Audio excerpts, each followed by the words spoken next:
Well, Right. everybody watching, welcome to the Music and Entertainment panel for NFT Summit.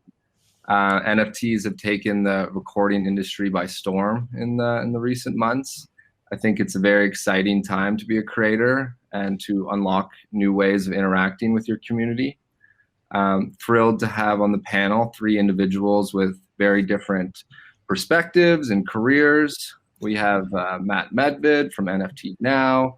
We have Blondish, a world touring musician. We have Eduardo from Zytara. And I think if everyone could just maybe give a little of their background and how they got in the space would be a great way to start. Or we can take some photos too. Cool, Matt. Did you maybe you want to kick it off? Sure. Come from music and media background, started dabbling in crypto back in 2013. Founded Billboard's dance and electronic music brand in 2015.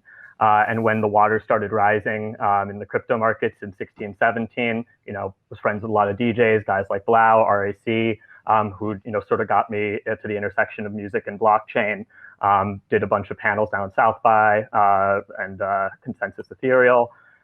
Then ran Spin Magazine as editor-in-chief, and most recently was running content over at Modern Luxury, but just co-founded NFT Now, and we just are closing our pre-seed round on that.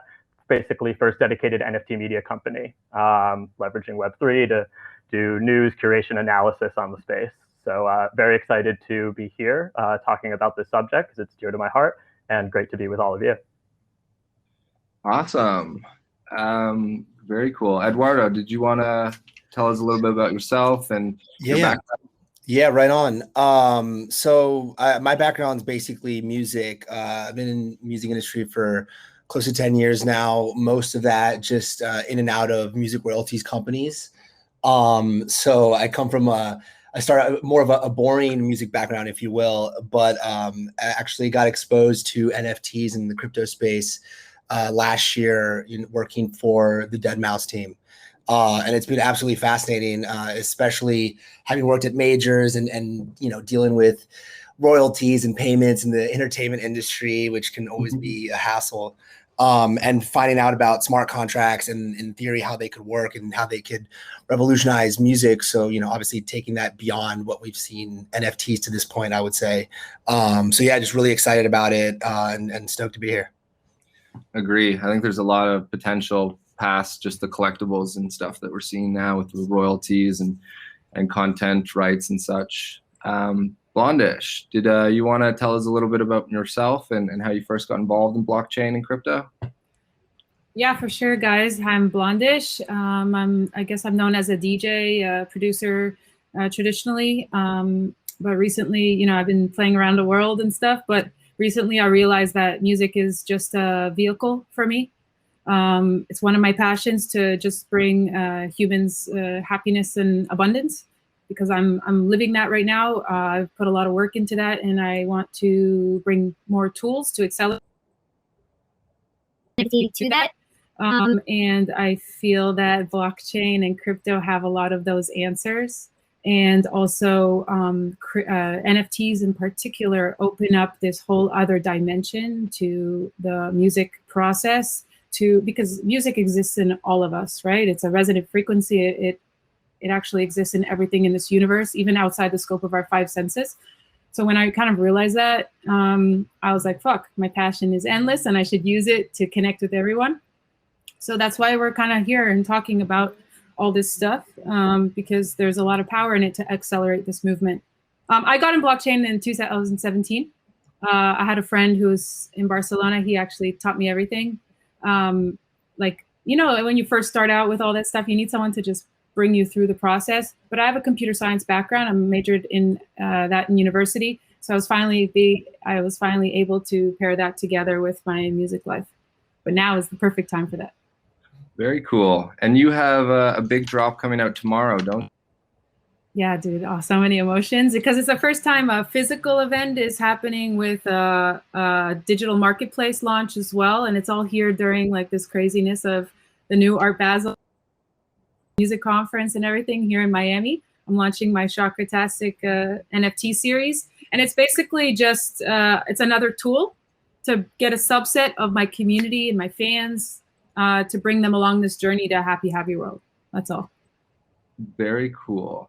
I definitely think it's very interesting that artists are able to collaborate with musicians are able to collaborate with visual artists in a way that they haven't necessarily done so in the past, whether it be with album art or tour visuals. And so I think, it's really exciting. And, do you have any comments on how that's changed for you to be able to collaborate with people that you maybe wouldn't have been able to before, or just, some of the new forms of content that are as well that necessarily wouldn't have been released on, say, a Spotify or a regular DSP? I find that very interesting. Yeah, I mean, I have endless comments on this. Honestly, it's like I want to think about making music in that whole traditional legacy music industry that we have. That's kind of vertical, top down. That for me is 2D, two-dimensional. Now you introduce the tools of crypto and blockchain and NFTs that not only opens up another dimension of how you collaborate with different artists, but it also opens up the other dimension of how you collaborate with your fans and your community and how you involve them in the message or goals that you want to portray with your music. So it's not, when you have all these different dimensions kind of colliding, it's infinite, and we reach the exponential age. You know what I mean? And I don't even know what that is yet. We're just figuring it out right now. We're living it. Awesome. And Matt or Eduardo, did you guys want to comment on that at all? Yeah, I mean, I think one thing that's really exciting to see is like that music artists now have access to collector markets. It used to be, obviously with our streaming model, I feel like the only real way that there was to monetize the actual music product was to basically charge people for access for it. And we all know that the streaming services do not pay a living wage to musicians. And so I just think it's amazing that music artists can now actually sell their music and let people collect it in a new way that wasn't previously possible.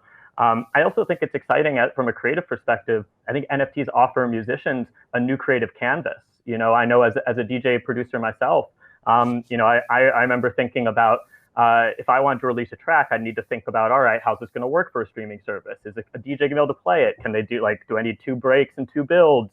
All that. Whereas, some of these music NFTs are just 30-second, 1-minute loops. And I have a lot of loops sitting around that I really like, and I like them as loops. And I don't need to turn them into whole songs and then feel like I'm forcing it. And so I think that that's a really exciting development for musicians to be able to kind of let shorter form ideas live on their own and actually be, viable from a commercial perspective.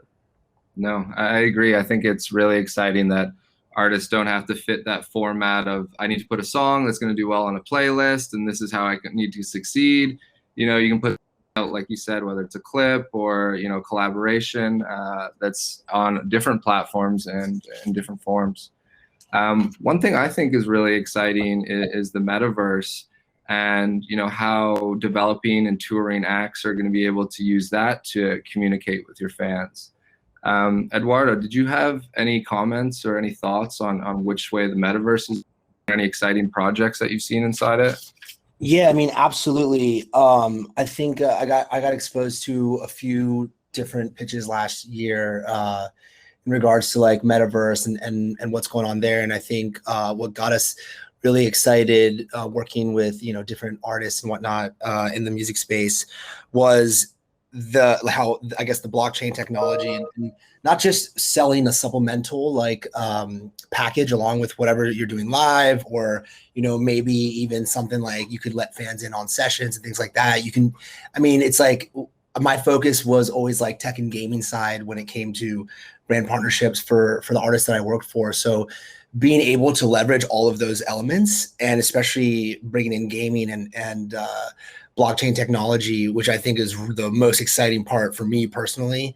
Once it gets there, obviously there's some really cool stuff out there like Sandbox and things like that. But yeah, I think COVID kind of made us really think outside the box with our touring acts being slashed completely, and just trying to figure out all right, how can we make money outside of streaming? and brand deals. You know, you can only lock in so many brand deals before they start to overlap and there's issues.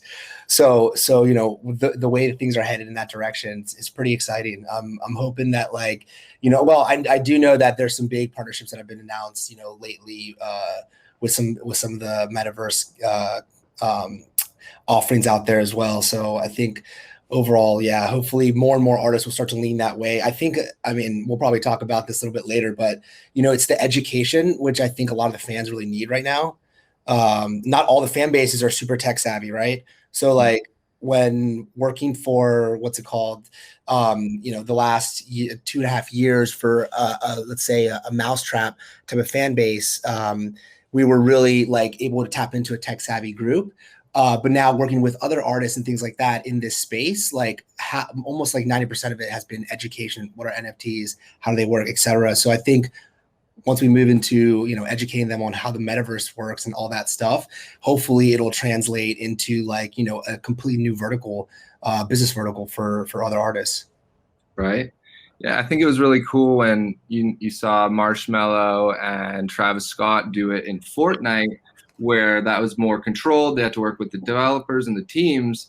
But when you open up to the metaverse, you know, anyone can kind of participate and do that. Exactly. You know, I think that's very exciting. And, you know, even Porter Robinson did something similar, but it wasn't just one server. There was multiple servers. So I think people are starting to get more accustomed to it now. And I'm very excited to see which direction it goes.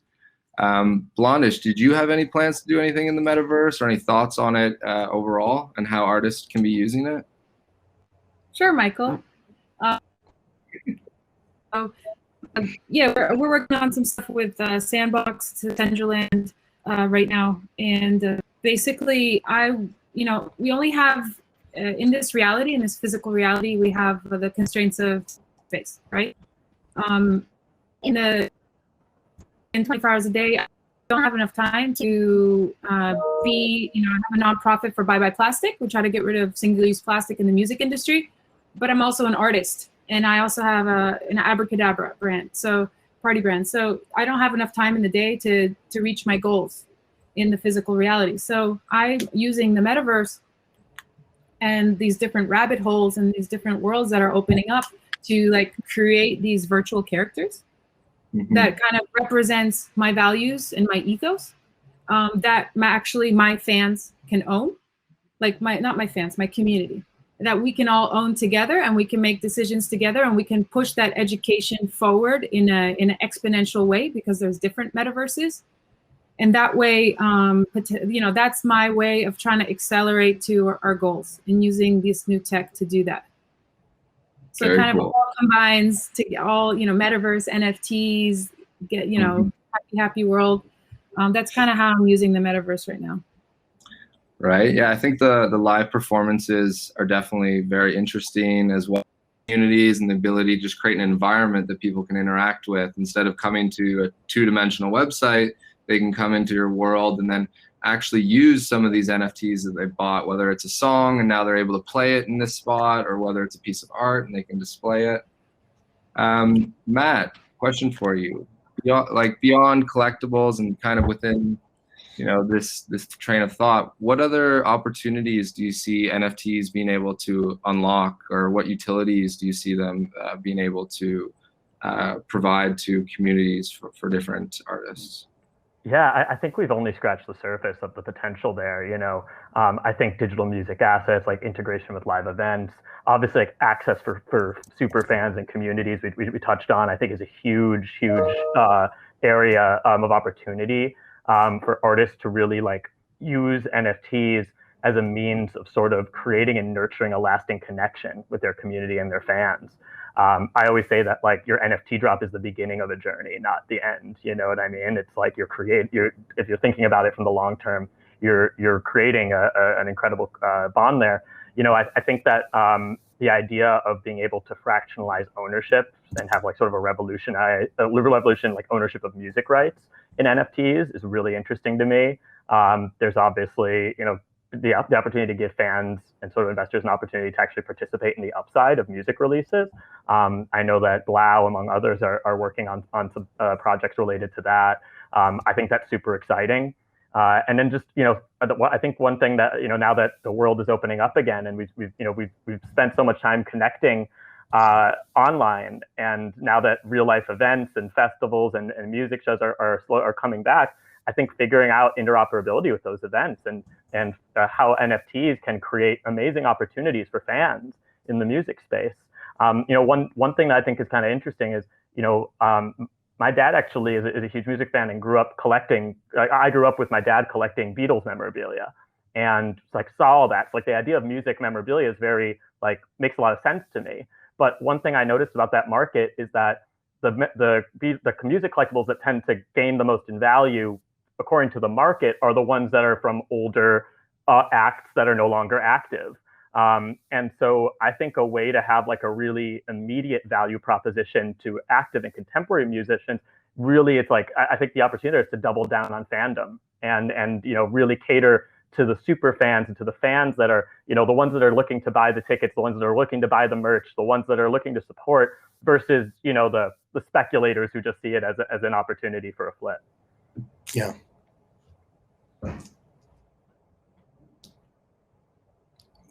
Mike, you're on mute. I was saying, thanks for that. Eduardo, how do you see NFTs changing in-person interactions with artists, whether or tickets? Have you put any thought into how that might translate over? Yeah, I mean, obviously, we kind of already touched on the authenticity part of it, right? You can't really question the provenance, when in art, right? So it's famously, there's been history where people have lied about pieces and where they come from and who made them. But in terms of granting access, I think you see that right now, and some clients that I've worked with, where it's again, thinking outside the box, everyone's oh yeah, NFT, digital art. It's yeah, well, it's way beyond that, right? So being able to attach something unique that sits behind that NFT, that token on that contract. Like you said, meet and greets. Again, I'm personally a huge fan of the access to limited edition merch stuff. I really love that idea. For me, when we were first getting into the space, I would just treat it as a separate type of merchandise, right? It's just digital merchandise, if you will, or digital collectibles. But and going to what's been said as well, concert tickets, it's a video game environment for me. It's what can't you do with it? And what really excites me, man, is really again, going back to the gaming stuff, is being able to do things with, hopefully, once video game publishers maybe open up more to the idea, putting very limited edition or rare stuff behind NFTs that you can interact with in video games as well. So I'm hoping to see more of that. I think some of the clients and brands that we're working with over at Zytara are starting to kind of see the bigger picture, right? And that's exciting because there's so much you can do with it, and we're getting a lot more creative, and I think that's one of the funnest parts about it, is the creative aspect of the NFTs and what you can attach to them. Very cool. It'd be interesting to hear a little bit more and what you guys are doing over on that side with NFTs and some of the music stuff as well that you guys are working on. Yeah, absolutely. I think our kind of philosophy is just working with some of these high net worth client, or high level clients and brands, and trying to kind of move away from the drop kind of idea and move more into this strategy of doing bigger things over time, in a different way. So not so much completely getting rid of the digital art drops and things like that, but again, just kind of getting more creative with what we're offering in terms of NFTs, right? And so I know we're in some discussions with some really exciting brands that I wish I could mention on this call, but unfortunately can't. But the amount of content and stuff that they've given us access to kind of rework and rethink, it's really exciting. I mean, it's also kind of makes you a little anxious, because they're brands that have been around for ages, and it's you don't want to make that one mistake. But I think the other thing that's really cool is we're getting into like the sports space as well. Obviously, I mean, it's no brainer that we've seen like, NBA Top Shots and stuff like that, but some sports teams that we've been in touch with have got some great ideas. And again, it's just trying to find out new ways to interact with your fan base and your community, right? And help and engage and offering them like new things. So, I honestly, it's like we can't like scale fast enough, it feels like, to keep up with all the opportunities. But I mean, it's a good problem to have, right? So it's exciting stuff, man. Yeah, I think it's the NFT marketplace. It's almost similar to a record label in a way, where you're picking different artists that you want to work with. You're kind of A&Ring their project, and then you're promoting it and distributing it. And there's all sorts of different types of labels. Some like to do high quantity. Some like to focus on smaller projects. So I think it's very interesting how people are putting together these collections and the teams that are working behind them, and the utilities that are behind it. Matt, it'd be great to hear a little bit about NFT Now and some of your plans for it, and how some of the Web 3.0 approach is going to be applied to some of the things on that side. And I think you did a very, very great job over at Billboard Dance of adding legitimacy to the scene when it needed it the most, and you pioneered a lot of great stories. And I'm very excited to see what you're going to be up to with NFT Now, and how you can bring some light to developing acts, and how you can bring some legitimacy and optics to the space. And so, I'd love to hear more about what you guys are up to. Absolutely, and thank you for the kind words. Yeah, no, we're really excited. We've been whiteboarding down here in Miami the past 2 days, and yeah, the last thing that I ever wanted NFT Now to be was just a traditional media company that covers NFTs. I want it to live as much in that Web3 ecosystem and as possible. I think that one thing I've seen from my career in legacy media companies is Web 2. In Web 2, media companies create a lot of value and can't really share in it, and can't really capture it. And I think that Web 3 allows some really amazing avenues for a media company that's really serving as a curation pillar and building a tight-knit community around what it's doing, to actually share in that, in the value being created. And so, as I mentioned, we're going to be doing, we'll still be doing the editorial, social, video, podcast, all of the good content creation that they're used to. But we're also planning to launch a community token. We're looking to do a curated marketplace that's owned and operated, where we can do our own NFT drops that are related to what we're doing on our editorial initiatives, and in partnership with talent. We also have a sister company, NFT Now, which we want to sort of see give us an opportunity to sort of put our money where our mouth is in terms of our expertise and curation, and also help NFT Now punch above its weight class in certain cases. We talked a little bit about the Metaverse. I think that we'd certainly be looking to invest in land and build an NFT Now gallery, which is something that a normal media company probably wouldn't be able to do without that. But I think it's really exciting. We see it as an opportunity to kind of really pioneer what a Web3 media model and subscription base can look like. So we're really excited. Yeah, I think the community token aspect is going to be very interesting, to be able to reward contributors and writers with these potential currency, and they hold on to it and they grow with the platform, and they're rewarded for doing so. And so I think it's a very interesting approach to kind of disrupt some of the archaic ways that publications have been run, and I'm excited to see what you guys do. Absolutely. Cool. Blondish, it'd be great to hear a little bit more about your project coming out tomorrow, and where you see the space heading in the near future.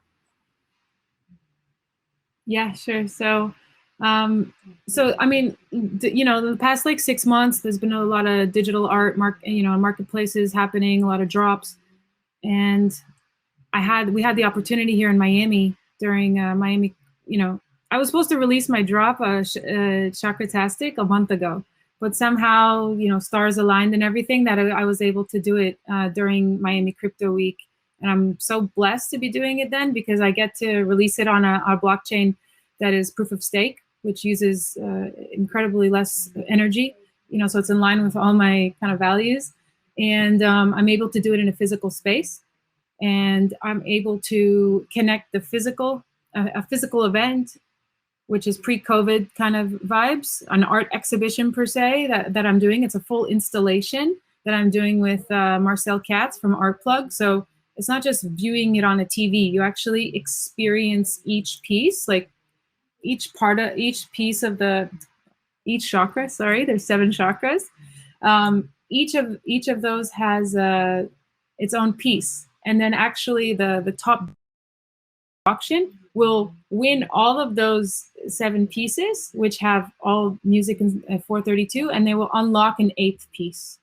Okay, so you'll be able to experience all this in the physical event. So how the kind of classic digital marketplace ties into the classic physical event, and that layer, how they talk to each other.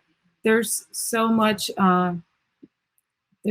details there, and that there's a lot of secret sauce, you know what I mean, coming together and combining those two. And then where I see kind of NFTs, I don't know if you guys are in Miami, but I hope you guys can come so you can actually witness all of this coming together. There's like hundreds of LED screens being installed right now.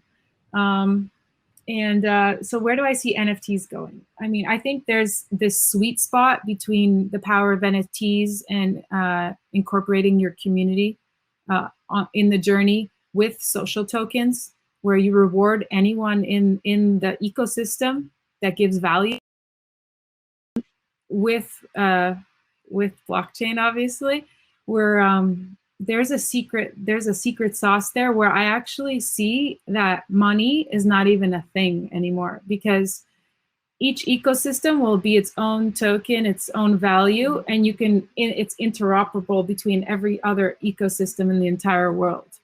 I'm a hopeless romantic, you know what I mean? But I do see that happening if things go the right way.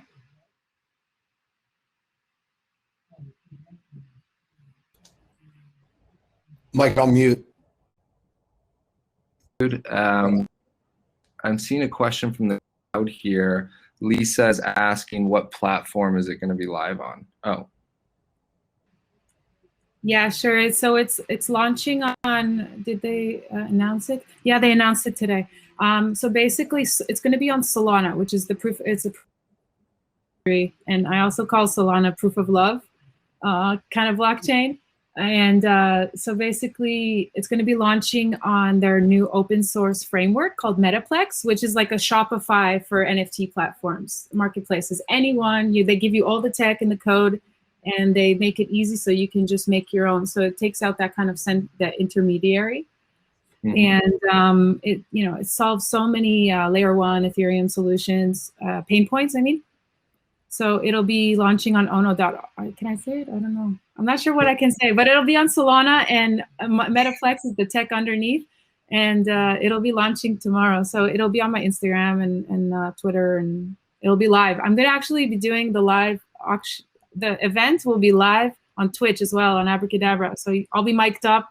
I'll be talking to everyone from FTX, Solana, all the Star Atlas, all the different teams, so you can hear all my conversations. Very cool.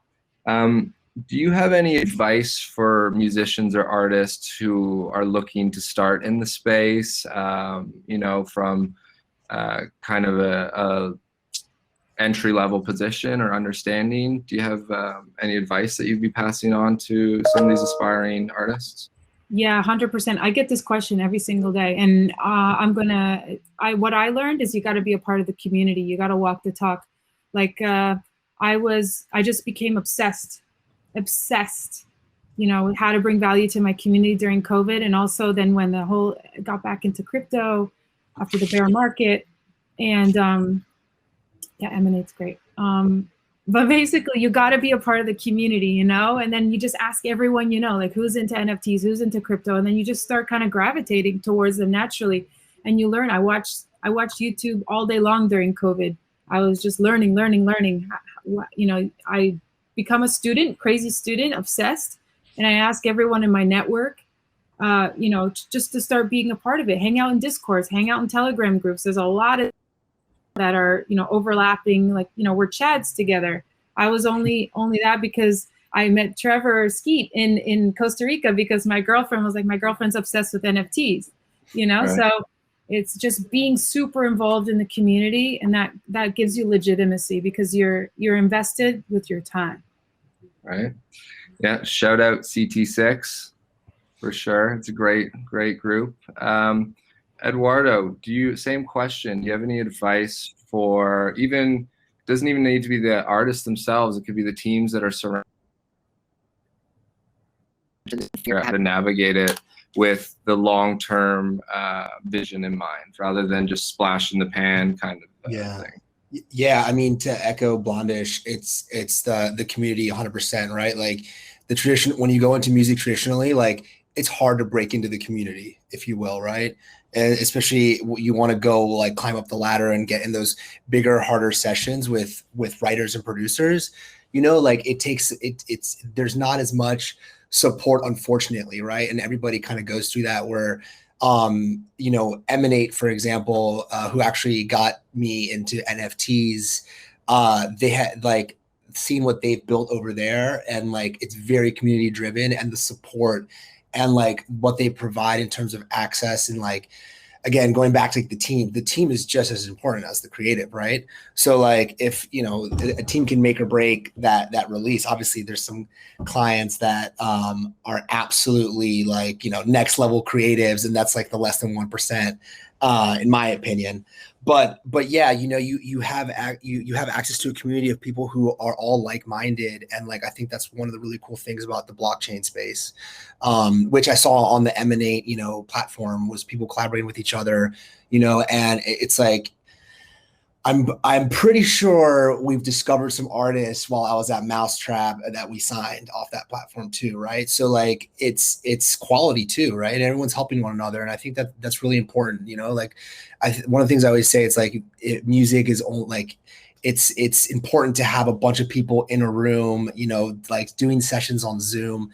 I found that was kind of tough for some of our clients, but like have people in a room and stuff and collaborating. So whether or not it's all like community, right? So like being able to do that, like you need to feed off each other, and like the way they communicate there is like, it's next level, man. So I'm hoping that like things like that, more Emanate style, you know, companies will pop up and support that community and give back to those kids who, like, you know, they just want their shot. You know, I think everyone deserves a shot, like, you know, to step up.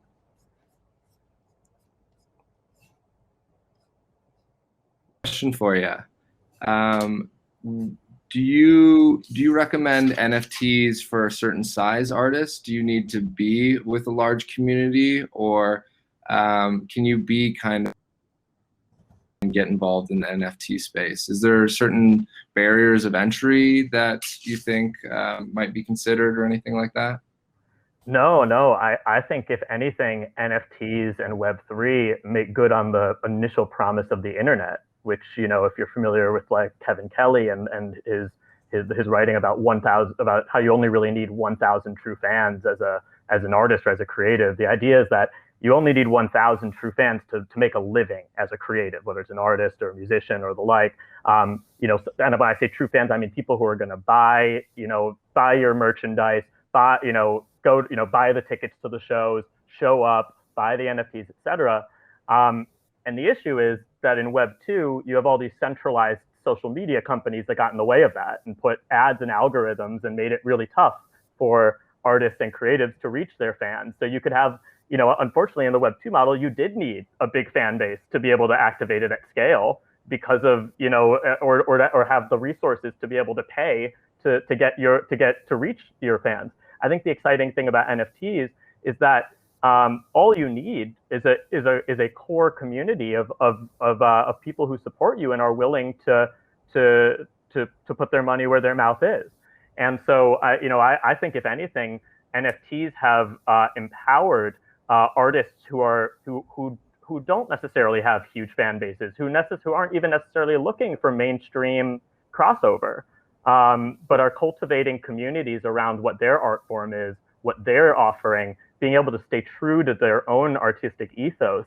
and being able to actually monetize and share. I like to say it's sharing in the value they're creating, you know? And so I think if anything, NFTs have opened a door for artists that otherwise would have kind of been on the cusp and struggling to make a career in the music industry with the previous model. I also think, like, you know, a lot of attention gets you know, the headlines about huge sales and multi-million-dollar auctions get a lot of attention, and you know, I know how media works. I've worked in it. You know, those get the headlines, unfortunately, and I think that's another issue with Web 2. But you know, but what excites me on the daily is not those, you know, 7, 8 figure sales, but whenever I see an artist saying, hey, like, I quit my day job, hey, like, I'm able to go, like, make a living just by pursuing my own creative vision.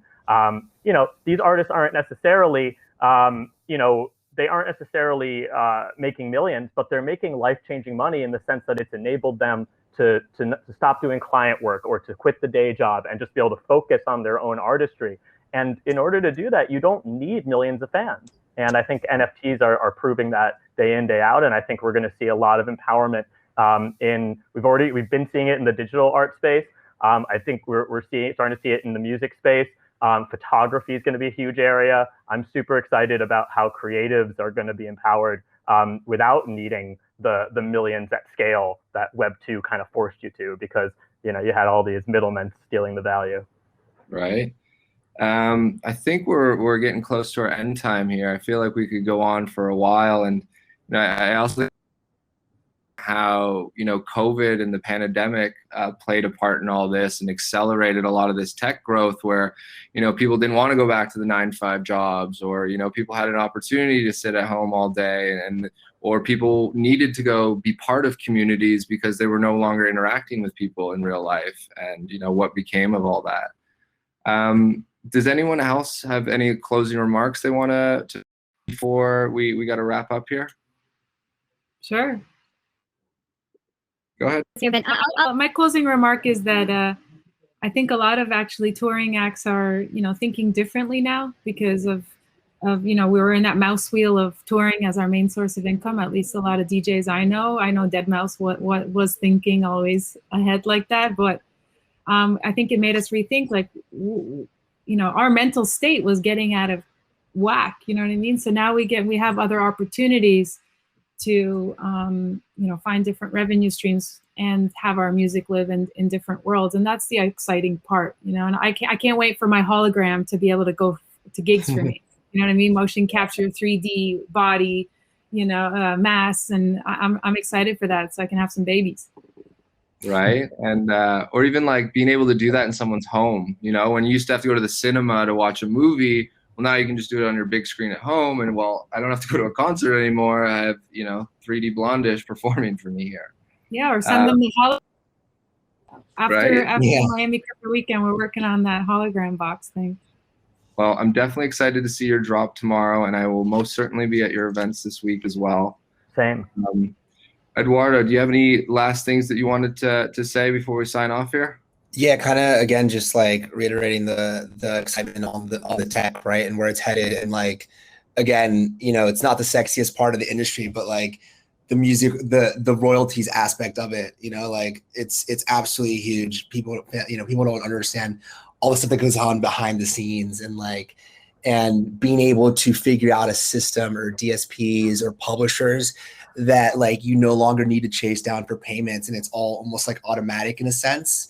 It would be absolutely, you know, like revolutionary, and just hopefully the majors come around to it sooner rather than later. But yeah, again, like, you know, as Blondish was saying, like that volumetric capture technology, that's like hella expensive. But, you know, again, COVID kind of like accelerated that. And so you kind of seeing a lot of people, you know, starting to get into that space and seeing like what can be done. And it's scary. It's fascinating. It's a lot of different things. But yeah, I mean, I think we're all heading in a great direction. And it's just, you know, in my mind, we can't get there fast enough. But, you know, I guess you don't want to rush it too much. Right. Okay. Well, I'm sure we could talk all day, but I think the next panelists are up. Just wanted to thank all you guys for joining, as well as the GDA group for organizing this. So thank you all very much, and I'll probably see all of you within the next 24 hours. So take care. Bye-bye from Miami. Hi, boys. Hold on, thank you.